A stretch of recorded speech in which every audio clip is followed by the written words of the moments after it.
வணக்கம். இலங்கை செய்திகளுக்காக நான் ஹரிணி. முதலில் தலைப்புச் செய்திகள். நிகழ்நிலை காப்புச் சட்டத்தில் விரைவில் திருத்தம் மேற்கொள்ளவுள்ளதாக அறிவித்துள்ள அமைச்சர் ஆனந்த விஜயபால. நாட்டு மக்கள் பொய்களுக்கு ஏமாற மாட்டார்கள் என்பது தெளிவாகியுள்ளதாக சுட்டிக்காட்டிய சாகர காரியவசம். வீதி பாதுகாப்பிற்கும் விபத்துக்களை குறைப்பதற்கும் அதிநவீன வேக துப்பாக்கிகளை அறிமுகப்படுத்தியுள்ள இலங்கை காவல்துறை. இனி விரிவான செய்திகள். அமைச்சர் ஆனந்த விஜயபால நிகழ்நிலை காப்புச் சட்டத்தில் விரைவில் திருத்தம் மேற்கொள்வதற்கு எதிர்பார்ப்பதாக தெரிவித்துள்ளார். நிகழ்நிலை காப்புச் சட்டம் தொடர்பில் எதிர்க்கட்சித் தலைவர் சஜித் பிரேமதாச எழுப்பிய கேள்விகளுக்கு பதிலளிக்கையிலேயே அவர் இதனை குறிப்பிட்டுள்ளார். அத்துடன் அரசாங்கம் என்ற வகையில் பொதுமக்களின் கருத்து சுதந்திரத்தை பாதுகாப்பதற்கான நடவடிக்கைகளை அனைத்து சந்தர்ப்பங்களிலும் முன்னெடுத்து வருகின்றோம். தேர்தல் விஞ்ஞாபனத்துக்கு அமைய நிகழ்நிலை காப்புச் சட்டத்தில் விரைவில் திருத்தம் மேற்கொள்வதற்கு எதிர்பார்த்துள்ளோம். இந்த சட்டத்தின் கீழ் எவரும் கைது செய்யப்பட அல்லது எவருக்கும் சிறை தண்டனை விதிக்கப்படவோ இல்லை. அதேபோன்று நிகழ்நிலை பாதுகாப்பு சட்டத்தின் கீழ் எந்த ஒரு நபருக்கும் எதிராக வழக்கு தொடரப்படவில்லை எனவும் தெரிவித்துள்ளார். ஸ்ரீலங்கா பொதுஜன பெரமுனவின் பொதுச் செயலாளர் சட்டத்தரணி சாகர காரியவசம் எதிர்வரும் உள்ளூராட்சி மன்ற தேர்தலில் தமது கட்சியில் போட்டியிட்ட பலர் ஆர்வம் காட்டி வருவதாக தெரிவித்துள்ளார்.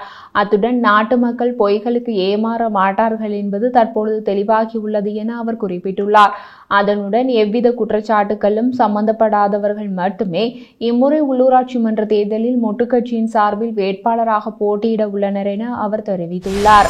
30 மில்லியன் ரூபாவுக்கும் அதிகம் பெறுமதியான மொபைல் போன்களை நாட்டிற்கு கொண்டு வர முயன்ற பயணி ஒருவர் கட்டுநாயக்க விமான நிலையத்தில் சுங்க அதிகாரிகளால் கைது செய்யப்பட்டுள்ளார். இந்த சந்தேக நபர் விமான நிலையத்தில் உள்ள கிரீன் சேனல் வழியாக மொபைல் போன்களை கடத்த முயன்றார்.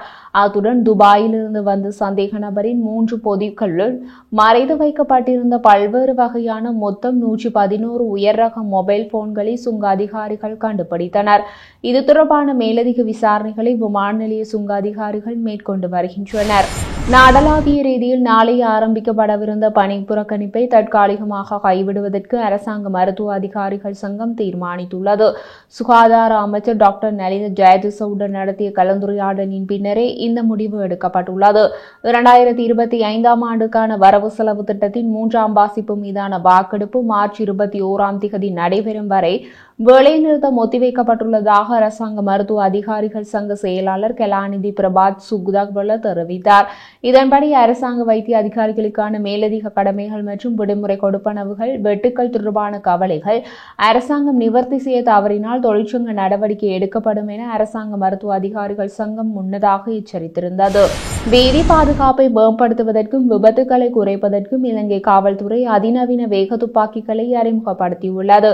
அமெரிக்காவில் தயாரிக்கப்பட்ட இந்த சாதனங்கள் இரவில் கூட 1.2 கிலோமீட்டர் தொலைவில் இருந்து வாகனங்களை கண்டறிய முடியும். பதிவு செய்யப்பட்ட வீடியோ காட்சிகள் நீதிமன்றத்தில் போக்குவரத்து விதிமீறல்களுக்கான தெளிவான ஆதாரங்களை வழங்க அதிகாரிகளை அனுமதிக்கிறது. மூத்த டிஐஜி மனோஜ் ரணவாலா, போக்குவரத்து கட்டுப்பாடு மற்றும் சாலை பாதுகாப்பு இயக்குநர் சாலை விபத்துகள் குறித்த புள்ளி விவரங்களை பகிர்ந்து கொண்டார். பிப்ரவரி 26, 2025 நிலவரப்படி சாலை விபத்துகளில் 341 பேர் இறந்துள்ளனர். விபத்துகளுக்கு அதிவேகம் முக்கிய காரணமாக இருப்பதாகவும் விபத்துகளை குறைப்பதற்கு முயற்சியின் ஒரு பகுதியாகவே புதிய வேக துப்பாக்கிகள் இருப்பதாகவும் அவர் கூறினார். இந்த சாதனம் உடனடியாக தரவை காட்டுகிறது, ஆதாரங்களை யாரும் மறுக்க முடியாது என்று ரணவல கூறினார். வீடியோ பதிவுகளை நீதிமன்றத்தில் ஆதாரமாக சமர்ப்பிக்கலாம். இவற்றில் 30 சாதனங்களை நாடு முழுவதும் போலீசார் நிலைநிறுத்தியுள்ளனர்.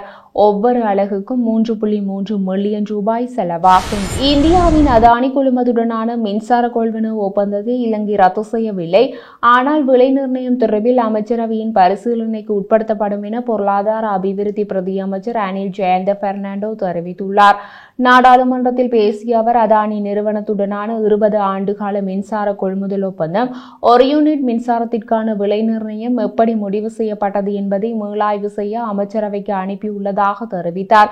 கடந்த ஆண்டு ஜனாதிபதி தேர்தலுக்கு முன்னர் என்பிபி இந்தியாவிற்கு விஜயம் செய்த போது அதானி குழுமம் இந்தியாவிற்கு ஒரு யூனிட் 0.35 என்ற விலையில் மின்சாரம் வழங்குவதும் இலங்கைக்கு ஒரு யூனிட் 0.826 என்ற விலையில் மின்சாரம் வழங்குவதற்கும் அதிலுள்ள ஆபத்து மற்றும் பிற காரணிகளை காரணம் காட்டி இலங்கையின் விலை உயர்வை நியாயப்படுத்தவும் தெரியவந்தது.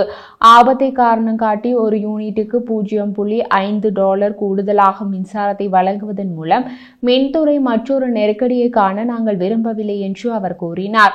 நவம்பரில் அமெரிக்க அதிகாரிகள் கோடீஸ்வர நிறுவனர் கௌதம் அதானி மற்றும் பிற நிர்வாகிகள் இந்திய மின்சார விநியோக ஒப்பந்தங்களை பெற லஞ்சம் கொடுக்கும் திட்டத்தின் ஒரு பகுதியாக இருப்பதாக குற்றம் சாட்டியதை அடுத்து அதானியின் உள்ளூர் திட்டங்களை இலங்கை மதிப்பாய்வு செய்து வருகிறது. ஸ்ரீலங்கன் ஏர்லைன்ஸ் தேர்ந்தெடுக்கப்பட்ட A320 விமானங்களின் வயர்லெஸ் கேலிகளை அறிமுகப்படுத்துவது அறிவித்துள்ளது. புதிய தொழில்நுட்பம் என்பது சில குறுகிய தூர விமானங்களில் பயணிக்கும் பயணிகள் தங்களுக்கு பிடித்த திரைப்படங்கள், இசை மற்றும் பலவற்றை ரசிக்கும் போது தனிப்பயணமாக்குதல் மற்றும் வசதி ஆகியவற்றை இப்போது அனுபவிக்க முடியும். பயணிகள் தங்கள் ஸ்மார்ட் போன்கள், லேப்டாப்புகள் மற்றும் மடிக்கணினிகளை பயன்படுத்தி சீட்பேக் ஸ்கிரீன்கள் தேவையில்லாமல் விமானத்தின் வைஃபை நெட்வொர்க் ஸ்கை+ வழியாக தேவைக்கேற்ப உள்ளடக்கத்தை பார்க்க முடியும். திருகோணமலை மேல்தாங்கி முற்றத்தில் 24 எண்ணெய் தாங்கிகளை அபிவிருத்தி செய்வதற்கும் அமைச்சரவை அங்கீகாரம் வழங்கியுள்ளது. இலங்கை அரசாங்கம், இலங்கை பெட்ரோலிய கூட்டுத்தாபனம், சிலோன் இந்தியன் ஆயில் நிறுவனம் மற்றும் திருகோணமலை பெட்ரோலிய டெர்மினல் நிறுவனம் ஆகியவை சீனகுடாவில் உள்ள எண்ணெய் தாங்கி முற்றத்தின் உரிமை, அபிவிருத்தி மற்றும் பயன்பாட்டிற்கான ஒப்பந்தத்தில் கைச்சாத்திட்டுள்ளன. மேற்படி உடன்படிக்கையின் விதிகளின்படி திருகோணமலை மேல்நிலை தொட்டி முற்றத்தில் உள்ள 24 தாங்கிகள் ஒப்பந்தம் ஆரம்பிக்கப்பட்ட நாளிலிருந்து 50 வருட காலத்திற்கு குத்தகை அடிப்படையில் இலங்கை பெட்ரோலிய கூட்டுத்தாபனத்தால் பெறப்பட்டுள்ளன. மேற்படி எண்ணெய் தாங்கிகளின் அபிவிருத்தியை 3 வருடங்களுக்குள் பூர்த்தி செய்யும் நோக்கில் 3 வருட செயற்திட்டம் ஒன்று திட்டமிடப்பட்டதுடன் இலங்கை பெட்ரோலிய கூட்டுத்தாபனத்தினால் சாத்தியக்கூறு ஆய்வு உட்பட ஆரம்ப திட்டப்பணிகள் மேற்கொள்ளப்பட்டன. இலங்கையின் முதலாவது பார்வையற்ற நாடாளுமன்ற உறுப்பினர் சுகத் வசந்த டி சில்வாவின் சமீபத்திய அறிக்கைக்கு பின்னடைவை தொடர்ந்து எதிர்க்கட்சி நாடாளுமன்ற உறுப்பினர் தயஸ்ரீ ஜெயசேகர பகிரங்கமாக மன்னிப்பு கோரியுள்ளார். மன்னிப்பு கோரிய MP ஜெயசேகர தனது கருத்துக்களால் யாரையாவது புண்படுத்தியிருந்தால் அவர்களிடமிருந்து நிபந்தனையின்றி மன்னிப்பு கோருவதாக தெரிவித்திருந்தார். எந்த ஒரு தனிநபரையோ அல்லது சமூகத்தையோ குறிவைக்காமல் பரந்த அரசியல் மற்றும் சமூக பிரச்சினைகளை முன்னிலைப்படுத்த எளியதாக அவர் தனது ஆரம்ப கருத்துக்களையும் விரிவாக கூறினார். எனது வார்த்தைகள் மன உளைச்சல்களை ஏற்படுத்தியதற்கும் நான் முன்னிலைப்படுத்த நினைத்த உண்மையான பிரச்சினைகளை மறைத்துவிட்டதற்கும் நான் வருந்துகிறேன். ஊனமுற்ற சமூகத்திற்கான எனது ஆதரவும் இரக்கமும் மாறாமல் உள்ளது என்று அவர் மேலும் கூறினார்.